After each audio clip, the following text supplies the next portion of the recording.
Fue educado en la Universidad de Cambridge, casado 2 veces con más de 3 hijos.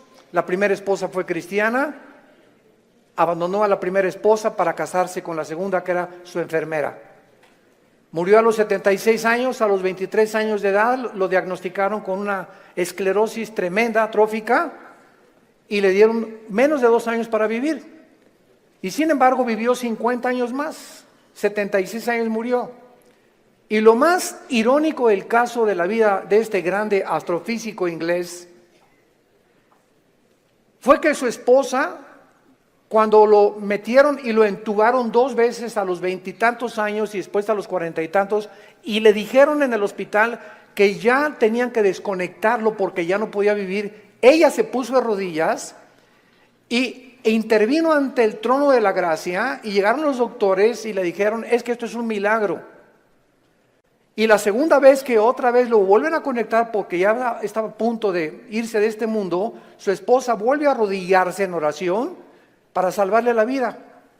Él supo que su esposa estaba de rodillas orando por él, y cuando él tuvo esta oportunidad de poder decirle a Dios: gracias porque me concedes la vida, se siguió burlando de ella. Y las palabras de él a su esposa fueron las siguientes: yo no hago caso a la religión porque es la ciencia la que nos da la verdad. Me dio mucha tristeza que antes de morir haya muerto negando a Dios y declarando que Dios no es el creador del universo.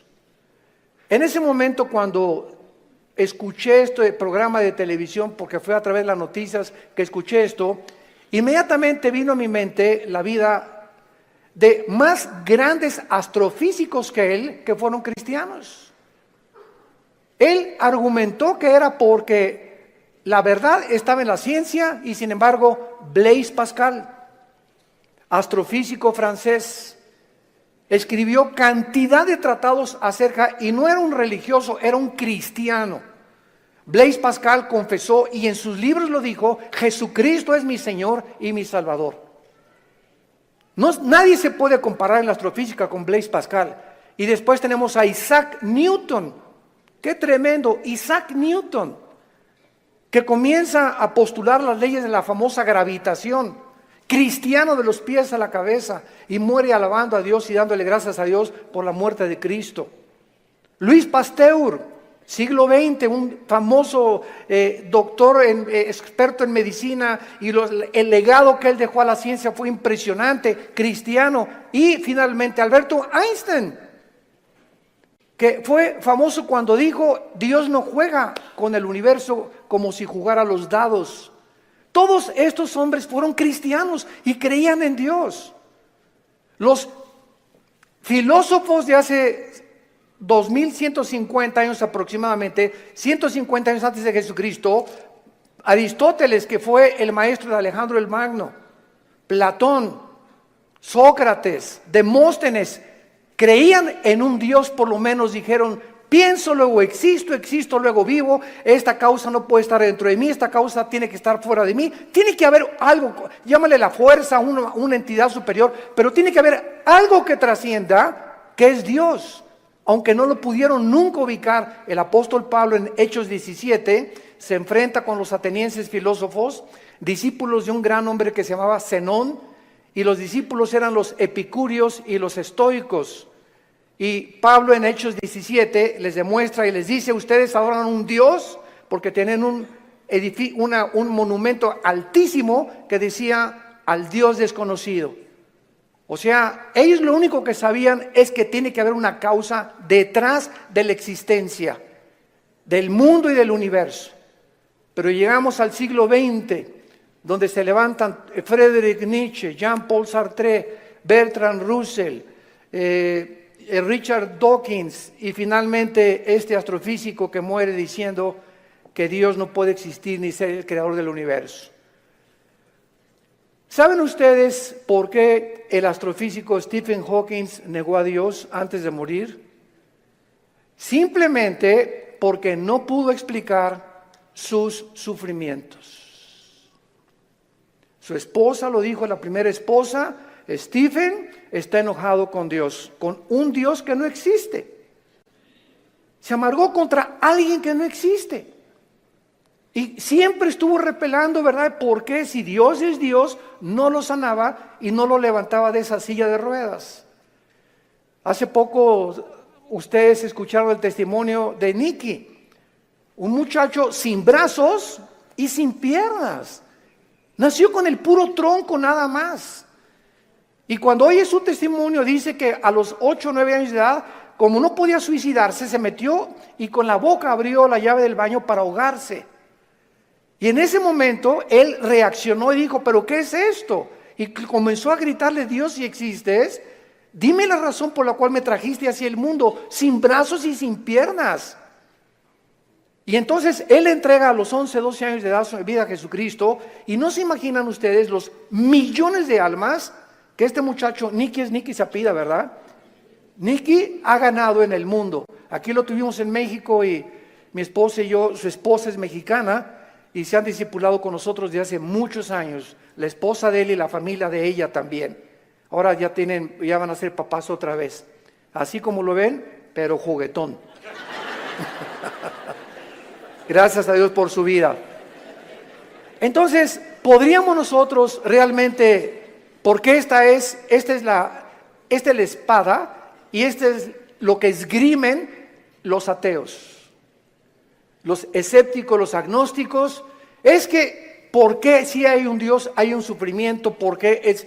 Entonces, como no pueden entender y no tienen respuestas, y no las van a tener fuera de la Biblia, se encierran en una cárcel, y en lugar de que este hombre hubiera podido escuchar a su esposa, bueno, ok, tú me dices que es un Dios, dime por lo menos, o explícame por qué permite el sufrimiento, pero ni siquiera quiso hacer eso.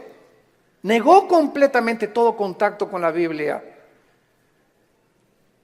Y esta es la razón de esta serie que me he propuesto comunicarles a todos ustedes y a todos los que nos escuchan a través de las redes sociales, porque es el tiempo que seamos luz. El mundo está pidiendo respuesta a los políticos, astrofísicos, ateos, agnósticos, escépticos, etcétera, etcétera. Las universidades en Latinoamérica están llenas de ateos, infectando las mentes de nuestros hijos, incitándolos a una revolución, incitándolos a la violencia, porque ellos creen que a través de esta violencia y de este idealismo pueden ellos hacer un cambio en México social, o en Veracruz, o en cualquier otra nación. ¿Por qué? Porque hay un idealismo en la juventud que no tiene respuestas, y nosotros somos la luz del mundo. Ya es hora que brillemos, ya es hora que levantemos la lámpara. Todos los 70s, 80s y 90s del siglo XX persiguieron a la Biblia, persiguieron al cristianismo, persiguieron a los pastores en Latinoamérica. Yo recuerdo cuando fui a la universidad a la conferencia en la Facultad de Filosofía y Letras, cómo querían burlarse todos. Ay, ya llegó el padrecito, así me decían, ya llegó el padrecito. A ver de qué nos va a hablar el padrecito, porque como ellos no tienen respuestas, creen que nosotros tampoco las tenemos. Y cuando nos enfrentamos a auditorios y les demostramos que hay más evidencias científicas en la creación bíblica que en la famosa teoría de la evolución. Cuando alguien te diga y tú le preguntes, bueno, ¿cuál es tu punto de vista o tu perspectiva de cómo te imaginas que creó el universo? ¿Qué te van a contestar? Pues por ahí anda una enseñanza, una ideología que se llama el Big Bang, o la grande explosión traducida.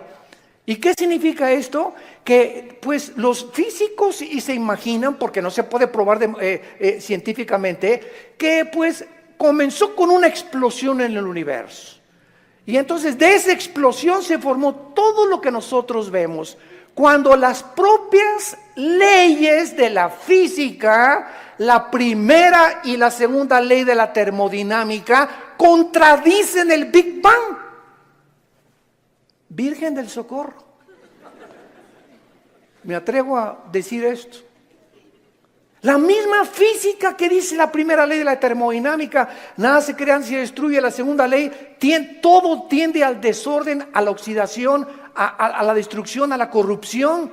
Nunca del desorden se ha formado el orden, por el amor de Dios. Entonces, ¿cómo podemos estar defendiendo una teoría que la aceptamos ciegamente, porque mi maestro me la enseñó, porque tu maestro no tiene ninguna otra explicación. Y como dijo Don Teofilito, como decimos aquí en México, ni la tendrán si no vienen a la Biblia. Porque por medio de la ciencia y por medio de la intelectualidad, que es limitada, el ser humano no puede traspasar y trascender la dimensión espiritual, la dimensión del mundo invisible. Entonces el intelecto choca contra las cosas que no entiende y al llegar ahí se vuelven locos.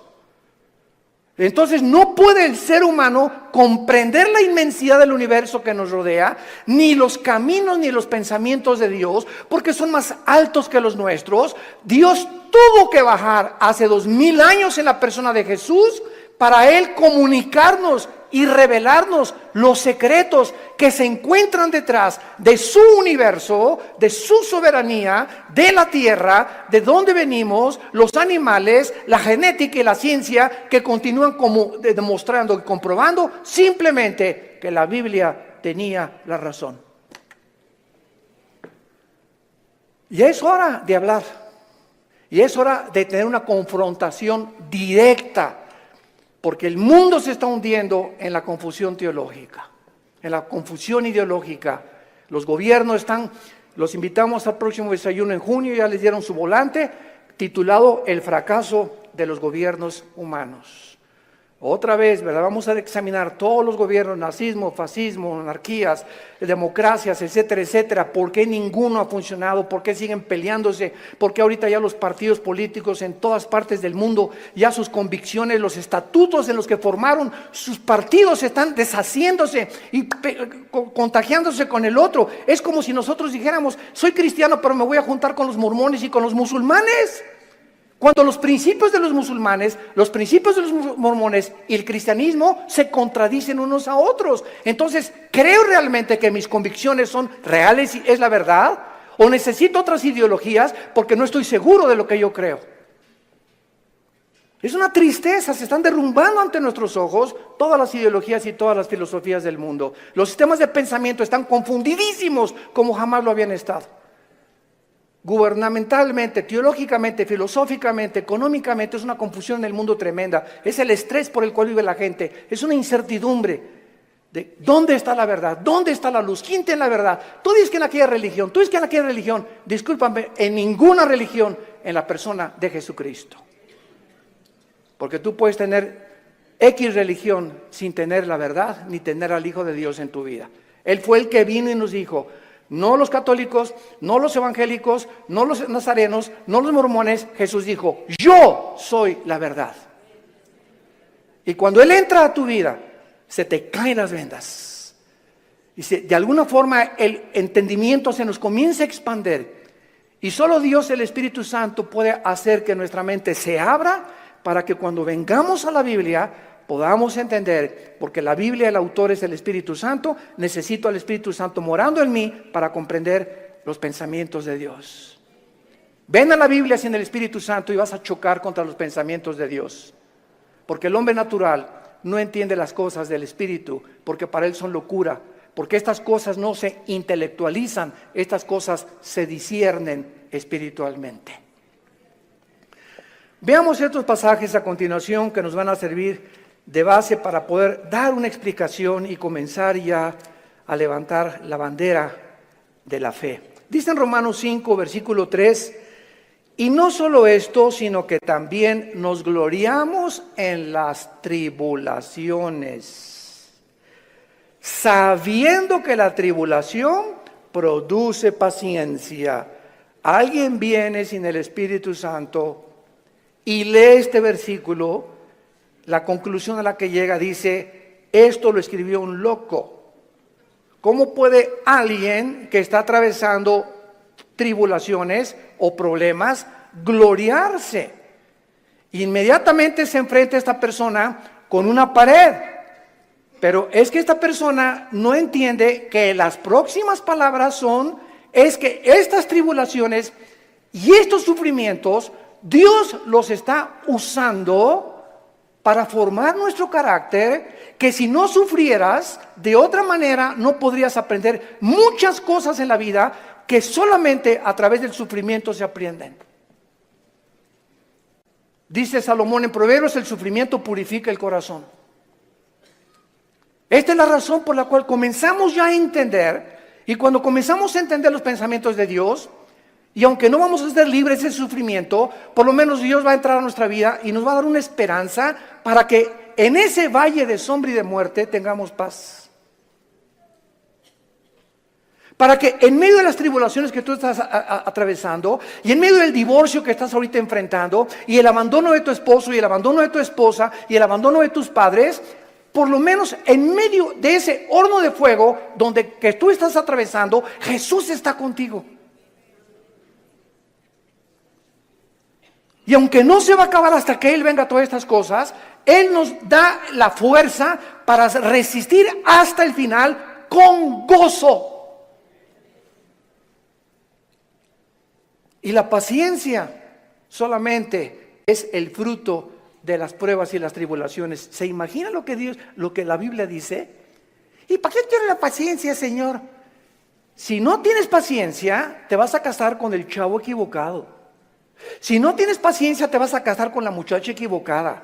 Si no tienes paciencia y eres una persona impulsiva que compras y vendes, etcétera, etcétera, sin meditar ni reflexionar nada, vas a comprar la casa equivocada, el carro equivocado, el viaje que Dios no quería que hicieras lo vas a hacer por tu impaciencia, porque por naturaleza somos impacientes. Entonces la Biblia nos comienza a abrir los ojos y nos dice, espérame tantito, la paciencia es una virtud elemental para que puedas tomar decisiones y no te arrepientas el día de mañana. Pues yo quiero la paciencia, Señor. Viene entonces el fuego de la prueba. No tengas miedo de las tribulaciones. Mi esposo, hermano, parece un martillo conmigo y duro y duro y duro y duro. Hermana, pues mientras más, te está haciendo tu esposito, sin que te des cuenta, estás desarrollando una capacidad para aguantar. Que si no quieres hacer eso, pues sácate un cuchillo y vete sobre él entonces. Y acaba con tus problemas. Hace muchos años, quiero irme con mucha calma con estas conferencias porque son muy importantes y tratar no se imaginan, oren por nosotros, por mi esposa y por nosotros, nuestros hijos. Necesitamos mucho de las oraciones de todos ustedes y le pido a Dios mucha oración, que siempre que yo estoy enfrente de un público pueda yo tener la capacidad de explicar su bendita y profunda palabra. Hace muchos años había un dramaturgo inglés llamado Oscar Wilde y él hizo muchísimas obras de teatro. Yo me acuerdo, tenía como 18, 19 años de edad, formé parte de un elenco teatral llamado Hamlet. Y en una de las cosas que yo tenía que declarar durante el escenario, en el teatro, representando a Hamlet, ¿verdad?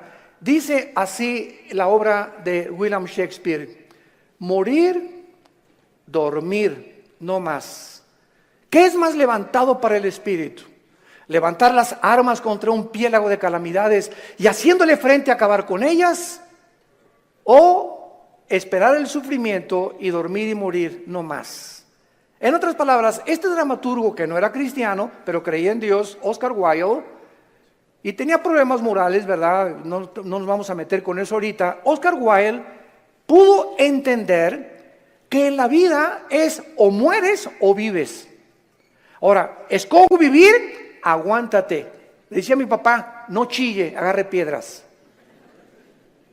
Estamos vivos, no es Disneylandia, por el amor de Dios, ya madura. No es Reino Aventura. No estamos en el milenio todavía, estamos en un mundo de una raza humana caída, donde hay pecado, muerte, oscuridad, sombras, tristeza, enfermedades, violencia, etcétera, etcétera. Y vamos a través de esta serie a explicar por qué permitió Dios esto. Y nos vamos a dar cuenta, cuando veamos la explicación de Dios, vamos a levantar las manos, te voy a decir, Señor, profunda es tu sabiduría y tu gracia y tu misericordia. Cuán profundos son tus pensamientos. Y yo era como era porque no entendía. Ahora entiendo, Señor, y te alabo y te bendigo. Y va a venir una paz sobre tu vida que sobrepase el entendimiento, que te va a dar la fortaleza de seguir viviendo para Jesús. Y este es el propósito de esta serie que he tratado de preparar para todos ustedes y los que nos escuchan. Las tribulaciones nos producen paciencia. Necesitamos la paciencia. La segunda es Santiago capítulo 1, versículos 2 y 3. Santiago capítulo 1, 2 y 3. Hermanos míos, otra vez, parecía que estuviera loco Santiago, de cual fumó. Tengan por sumo gozo cuando se hallen en diversas pruebas. ¿Quién puede llegar a esa conclusión, verdad?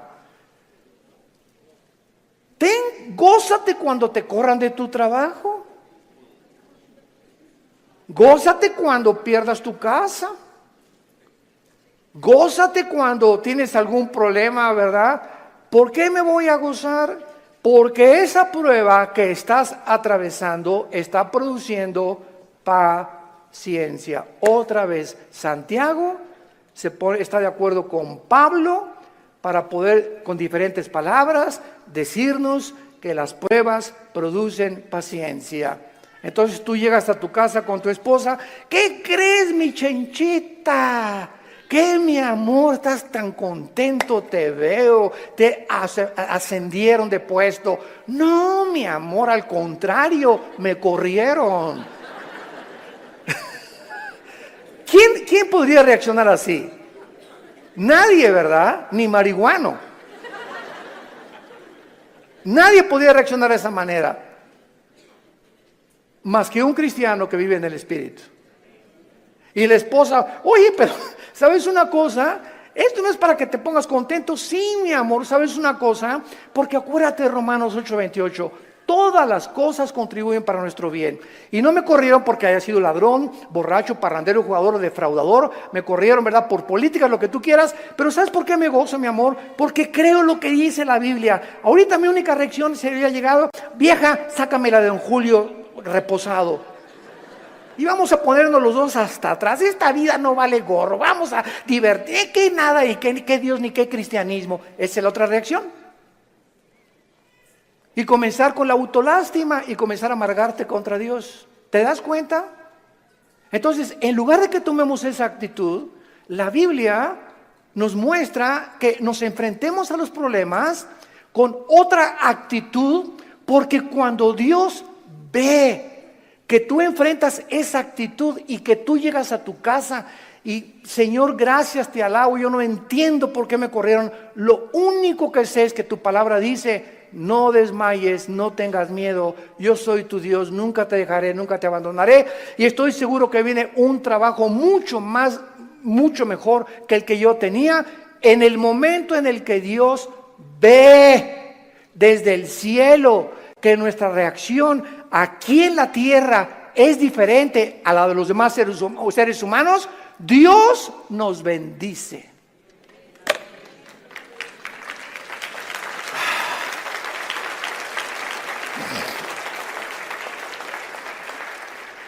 Porque sin fe, ¿y cómo se demuestra la fe? Actuando al contrario de nuestros sentimientos y emociones. Hebreos 11:6. Y el versículo 1 de Hebreos 11 dice, y la fe es la certeza de lo que se espera, la convicción de lo que no se ve. Veamos y metamos aquí un microscopio. La fe está relacionada con el futuro y con lo invisible. Es una certeza, es una seguridad de algo que está adelante de mí, que estoy esperando, y aunque yo no lo vea, estoy seguro que viene a mi vida. Y además estoy tan convencido, aunque no lo vea. La fe, si no es algo que tú estás esperando y no estás convencido, tu fe es la fe de los demonios. Dice Santiago capítulo 2 que los demonios también creen. No, yo creo en Dios. Pero ¿sabes una cosa? Tú dices que crees en Dios intelectualmente, pero no demuestras que tú crees en Dios por la forma como tratas a tu esposa, por la forma como tratas a tus padres, por la forma como ves a las mujeres. Este pueblo, Marcos 7, dijo Jesús, de labios me honra. ¿Cuánta gente hay por todos lados? Iban a desayunos y yo creo en Dios, pero sus acciones Su conducta contradice la piedad que ellos expresan o que creen tener en su corazón. Entonces te vuelves un hipócrita. Te vuelves un falso cristiano. Porque la fe tiene que, dice Santiago, sin obras no es fe. La salvación es por la fe, pero la forma de demostrar que esa fe es salvífica, que realmente nos ha transformado, es cuando vemos que ha transformado mi vida. Ya no soy el que yo era antes, antier, o hace un mes o hace 6 meses. Ahora cambió mi vida con mi esposa, la forma como veo a mis hijos, la forma como manejo mi negocio, la forma como me relaciono con la gente, la forma como veo a los gobiernos. Cambia completamente mi vida. Y si yo no manifiesto esta actitud o esta nueva conducta, no es cierto que soy cristiano. Y lo vamos a ver en el tercer pasaje, 1 de Pedro capítulo 1. Y ahí vamos a comenzar nuestra serie. Esta es la introducción. En 1 de Pedro capítulo 1, versículo del 6 al 9, escribe el apóstol Pedro, y los recipientes de esta carta eran judíos perseguidos por Roma. Esta carta fue dirigida a cristianos que están siendo perseguidos o sufriendo por su fe, en lo cual vosotros os alegráis, aunque ahora por un poco de tiempo, si es necesario, tengáis que ser afligidos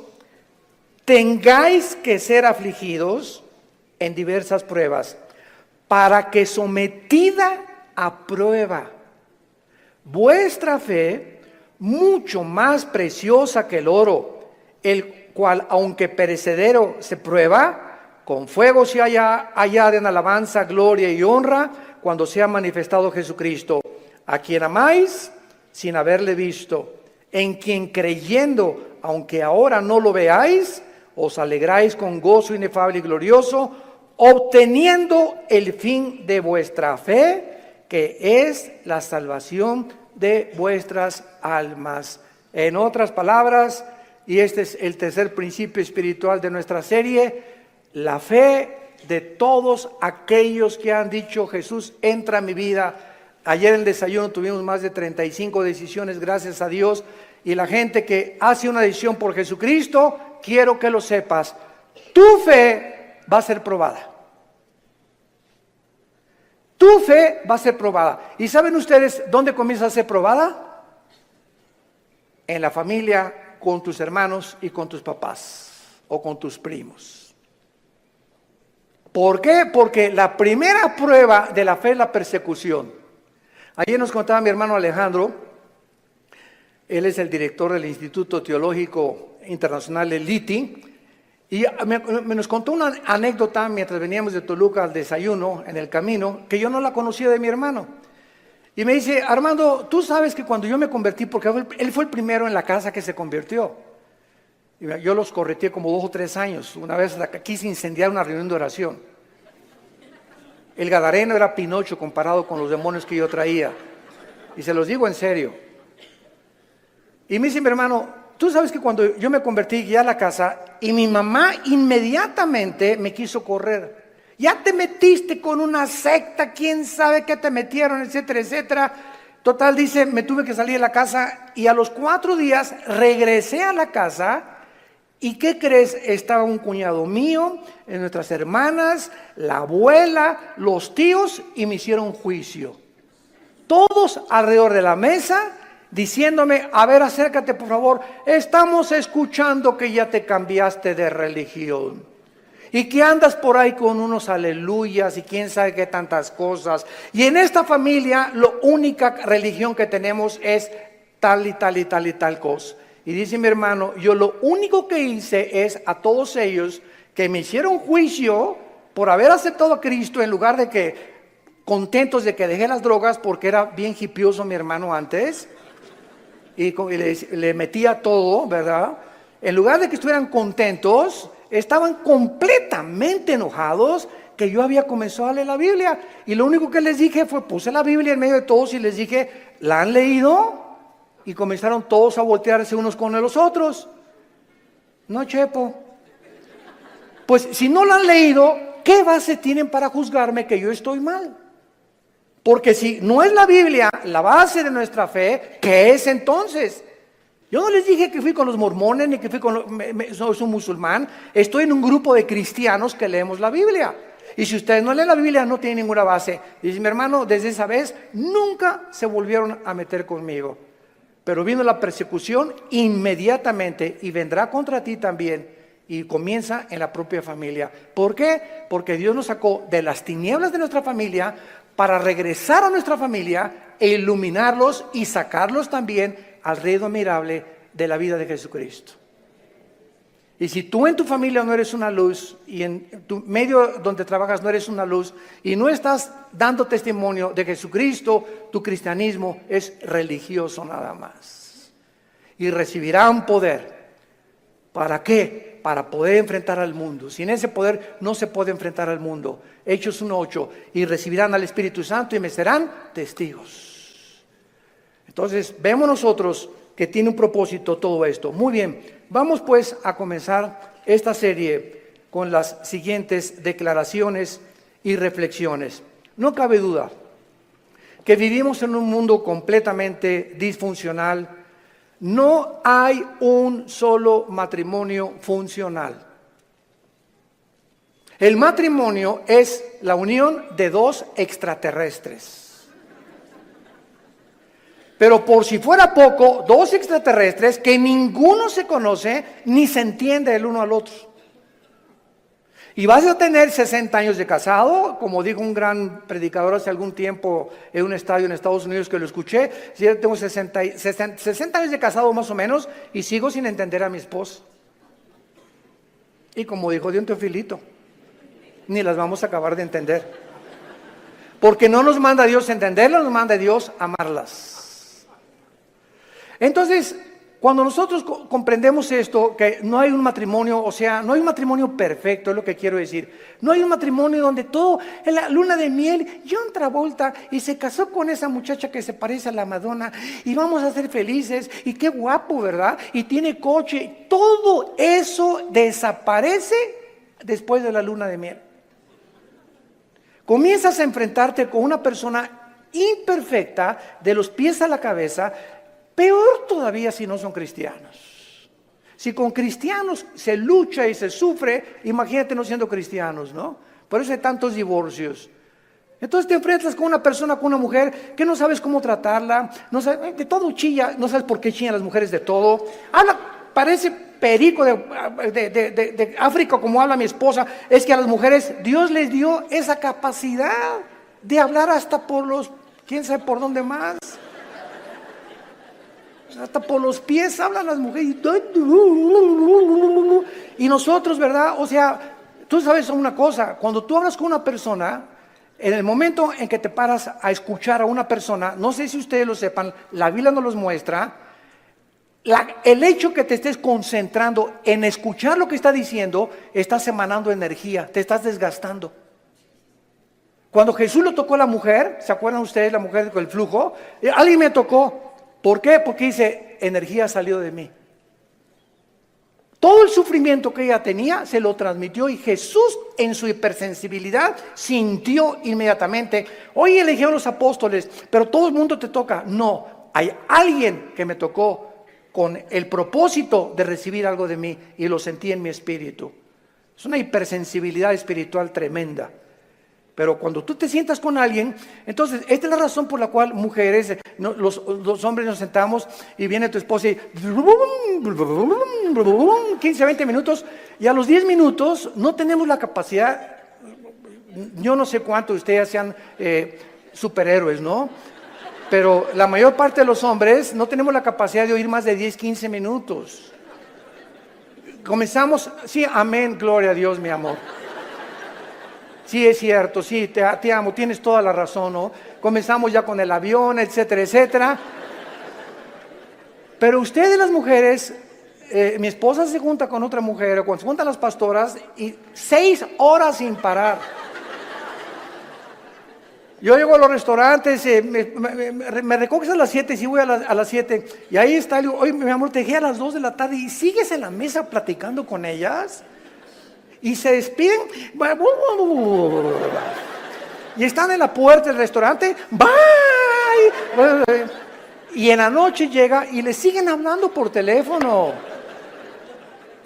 Señor mío y Dios mío, Jesús, María y José y el burrito que los acompaña, así son. Dejémoslas, felicitémoslas, pero no las contradigamos, mucho menos, porque así las hizo Dios. Las mujeres tienen 7 días al mes que sus hormonas cambian drásticamente en la famosa menstruación, y durante esos 7 días no te atrevas a decirle nada. No te atrevas a tocarla tampoco, ni sexualmente tampoco, porque está prohibido en la Biblia. Son tiempos en el que vuela la mosca y se ponen a llorar, hipersensibles. Es una semana en la que hay que yo te llevo el desayuno a tu cama, mi amor, yo le voy a lavar los trastes, yo te lavo la ropa del bebé o lo que sea, ¿verdad? Y comienza el hombre a entender la naturaleza femenina, que no estamos para que ellas nos sirvan, no son nuestras esclavas ni nuestras sirvientas, y cuando comenzamos a darles lo que ellas necesitan, porque las comenzamos a comprender, es cuando vienen las bendiciones de Dios. Es cuando vienen las bendiciones de Dios. ¿Por qué estamos haciendo así? Y no somos mandilones, eso no es ser mandilón, lo hacemos porque Dios nos dice, ama a tu mujer como yo te amé desde la cruz, con un amor sacrificial. Y cuando yo veo sacrificarte por tu esposa, te voy a bendecir como no te imaginas. Porque el mal que le hagas a tu esposa, se te regresa.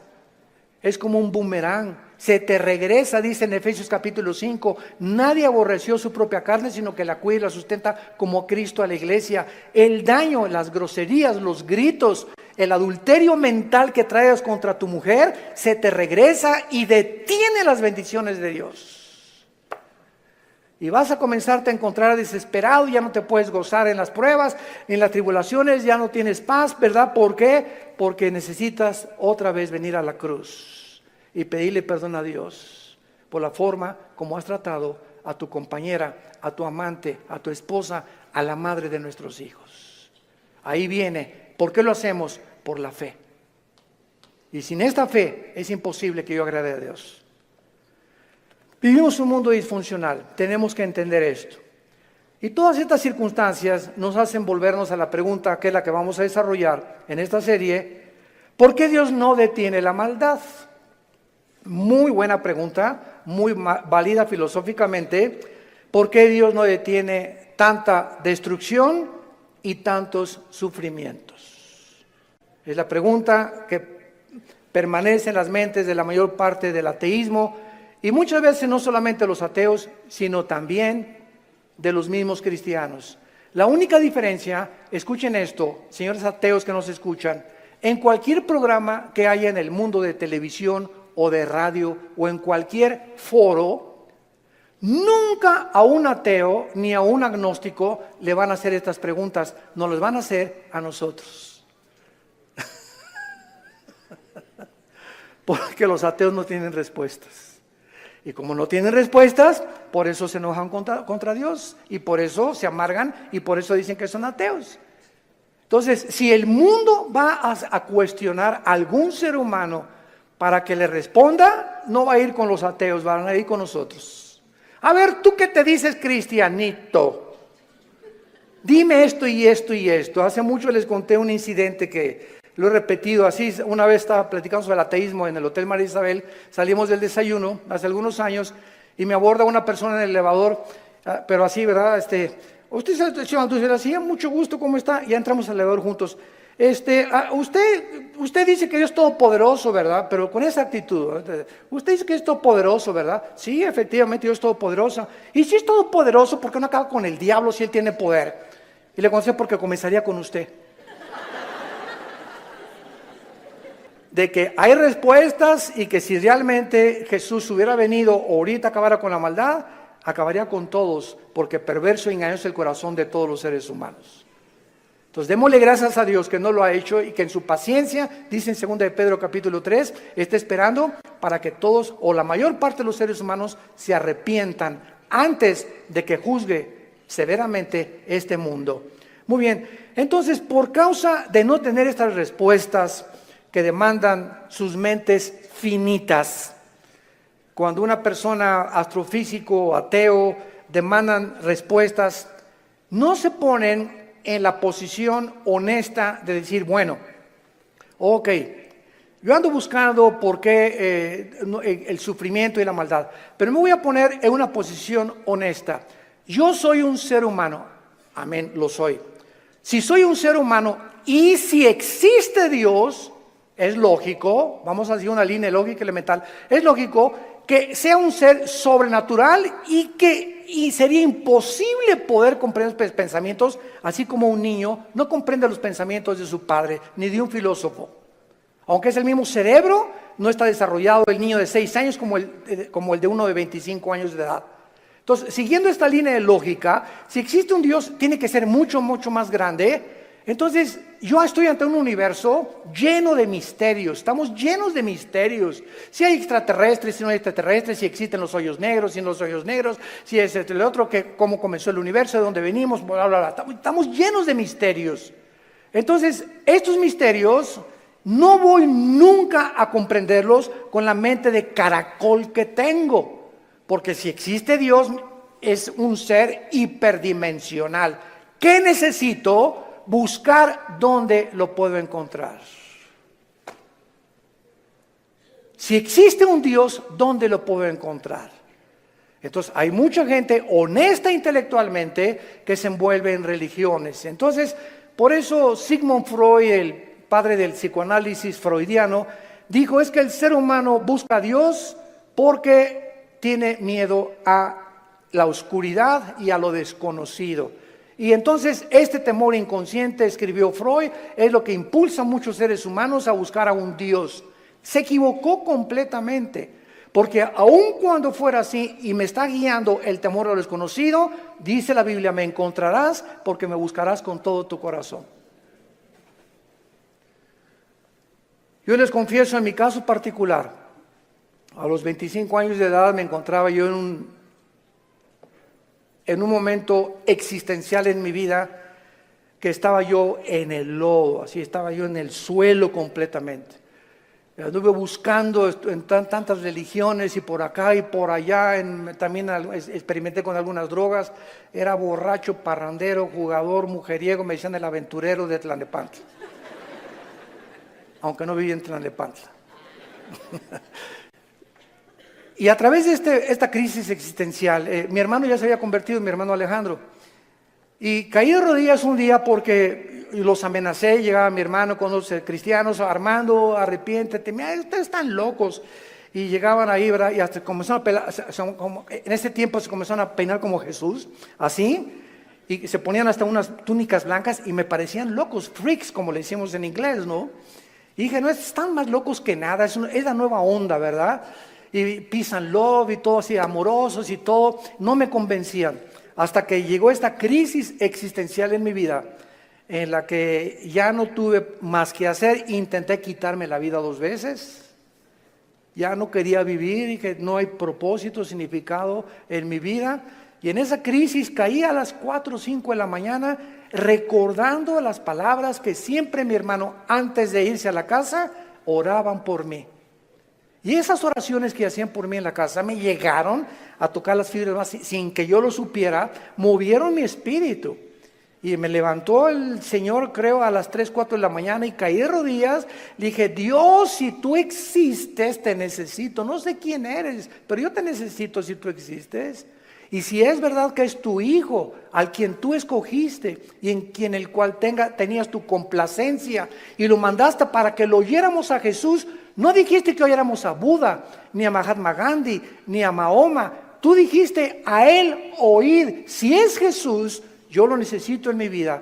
Le hablé a mi hermano a las 4 de la mañana, pasó por mí a las 5 de la mañana, me llevó a la casa de un misionero bautista con un corazón impresionante por el amor de las almas, y ahí estuve yo en un mes de marzo, ¿verdad? De 1974, caí de rodillas junto al piano, que era un músico misionero, y le grité a Dios. Me comenzó con la Biblia: por cuanto todos han pecado y son apartados de la gloria de Dios, la paga del pecado es la muerte, Juan 3:16, Dios te ama, etcétera, etcétera. Y comencé a llorar y a llorar y a llorar y a llorar durante 40 minutos llorando. Y yo no sabía ni por qué lloraba, pero estaba llorando. Sentía que eran capas que se me quitaban así encima. Y ahí quedé tirado todavía como media hora. Ya me dijo el misionero, dijo: vamos a dejar a tu hermano aquí solo en mi estudio. Ya salí yo y sentí como que me habían quitado, ¿verdad?, todas las frustraciones y desilusiones y traiciones que traía, y mentiras de todo lo que, programas virulentos que el mundo me puso. Y fue la forma en la que Jesús me dijo: ¿verdad? Tú eres a quien tú estás persiguiendo. Y de ahí en entonces, ¿verdad?, mi vida fue cambiada radicalmente. Yo supe que había llegado al final de mi vida y que si Él era Jesús, yo tenía que dedicar mi vida a Él. No había ninguna aventura más grande en la cual un hombre pueda aventurarse a vivir más que conocer a Dios. No hay una aventura más grande. Conocerle es el más grandioso afecto de nuestros sentidos, y amarle el más grande de nuestros propósitos. A los 3 años de que comencé a trabajar yo en la hotelería, era gerente del hotel, el que acabamos de ir ahorita en la reunión de los pastores en Acapulco, enfrente de la Diana. Estuve de gerente como 1 año, gerente en el Hotel Camino Real de Polanco, etcétera, etcétera. Y le dije a Dios: me voy de misionero. Yo creí que Dios me había llamado para otra cosa. Me fui de misionero y me fui a la sierra de Oaxaca, entre la Costa Chica y la Costa Grande, entre Oaxaca y Guerrero. 3 años durmiendo en pisos de adobe. Mi cojín era un ladrillo envuelto en periódicos, y me tapaba en la noche con periódicos, con los indígenas. Yo creí que me había llamado Dios para ser misionero, porque los misioneros que conocí en Acapulco me mandaron para que yo fuera, y lo único que me daban era un cheque de $100 al mes. Comíamos lo que pescábamos, las almendras que arrancábamos y los mangos que quitábamos de los árboles durante 3 años de mi vida. Y ahí conocí la máxima de las pobrezas. Más pobre no puede ser. Yo dormí en camas de piedra, hermano, te gané. En covachas, estas eran chozas de adobe. Y además había un pueblo ahí que se llamaba El Ciruelo, cerca de Tejucunicuilapa, en la Costa Chica, que era de leprosos. Y me acuerdo que un día me dijeron: es que ¿por qué están tapados así? Es que son leprosos. Y yo creí a las 2 de la mañana que Dios me había llamado a morir con lepra. Y le dije a las 2 de la mañana: sé Dios, si ese es mi destino, Señor, aquí estoy. Yo no sabía ni qué contagios era la lepra, ni conocía mucho de la lepra, pero yo creí que Dios me había llamado para morir como un leproso. Y ya, ¿verdad?, pasaron los 3 años, regresé a Acapulco, comencé a predicar, a fundar movimientos de estudios bíblicos en las casas. En 1979 la organización del famoso evangelista, que vamos a orar por él, Luis Palau, se está muriendo de cáncer, por cierto. Tiene cáncer en los pulmones, Luis Palau. Me hablaron a formar parte del equipo de Luis Palau. Del 79, 80 y 81 estuve como evangelista por toda la República, todo Tabasco, Guerrero, Veracruz, pueblito en pueblito, predicando de choza en choza, pueblito. Nos corretearon, nos aventaron piedras, nos aventaron palos, me lastimaron 2 veces, me enfermé con malaria, me enfermé con calentura de 40 grados, etcétera, etcétera. Y todas estas fueron, ¿qué cosa? Pruebas. Dios estaba forjando carácter en mi vida, que era muy importante para lo que más tarde me tenía que enseñar. Y el secreto, quiero decirles a ustedes, el más grande secreto de la vida es no amargarte. Es el más grande secreto de la vida cristiana. Un cristiano amargado no entra a la tierra de Canaán. No pasas Canaán. Dice de Hebreos 12 que bloquea la gracia de Dios la amargura. No importa lo que nos hayan hecho, lo que nos digan. Me acuerdo en los 80s cómo nos calumniaron. Me dijeron que me había casado 4 veces, que tenía hijos hasta en Iztapalapa, 15. Bueno, es increíble. Y todavía me dicen que de vez en cuando han oído esos rumores, ¿no? Ya le gané a Salomón. Puras mentiras. Pero el diablo es encargado de verdad de buscar la forma de desprestigiarte, de impedir. Pero ¿sabes una cosa? Que nuestro destino no depende de lo que la gente piensa. Nuestro destino depende de Dios. Y nadie puede arrebatarte ese destino que Dios te ha dado. Nadie, absolutamente nadie. Y para terminar, sí existen respuestas, y mientras todo se aclara, y mientras nuestra poca y chica y limitadamente intelectual comprende, y ahorita comenzamos ya con el Espíritu Santo a entender muchas cosas más que sin el Espíritu Santo imposible poder comprenderlas, Dios nos deja dos consuelos. El primero, la resurrección de nuestra vida. Vamos a volver a vivir. Hijo, ten calma. No importa lo que estás pasando, cuando tú mueras y resucites, vas a tener el cuerpo que anhelabas tener. Si eras chaparrito y pelón, vas a ver el cuerpo que te voy a dar. Si te decían la tintorera de Tlalnepantla, vas a ver la belleza que te voy a dar. Y lo que hemos sufrido, las enfermedades, todo lo que pasemos aquí, no nos imaginamos. Y la esperanza de que vamos a tener un cuerpo fue que Jesús se levantó de los muertos. Él es la esperanza y la gloria de nosotros. Vamos a volver a vivir. Y todo lo que hayamos sufrido y lo que hayamos afligido, y si acabaste en silla de ruedas o no silla de ruedas, o con cáncer o no cáncer, o lo que hayas pasado, no va a ser comparable con las glorias que en nosotros se van a manifestar. Y la segunda consuelo es que vamos nosotros realmente a tener un mundo nuevo, donde reine la justicia y la paz y la equidad. Viene ese mundo que anhelamos y que queremos cambiar por las revoluciones armadas, por la guerra, por la política, por la educación. De ningún esfuerzo humano el mundo va a cambiar hasta que Jesucristo regrese con todos nosotros a establecer su reino milenial. La pregunta en esta mañana es la siguiente: ¿estás tú preparado si tú murieras esta noche para encontrarte con tu Dios? ¿Estás preparado? ¿Estás seguro que tienes a Jesucristo? Asegúrate en este momento recibiéndole como tu Señor y Salvador. Inclina tu cabeza y dile estas palabras. Señor mío y Dios mío, aún no te entiendo, pero he comprendido que no necesito entender todas las cosas, más que una sola: te necesito. Sé que tú en la cruz enviaste a tu Hijo a pagar con su sangre por mis pecados, y que la resurrección de Jesucristo transformó el imperio romano, transformó la historia humana, al grado que la historia se cuenta antes y después de la vida de Jesús. Señor Jesús, gracias por esta muerte en mi lugar. Creo que con tu sangre pagaste lo que yo no podía pagar jamás.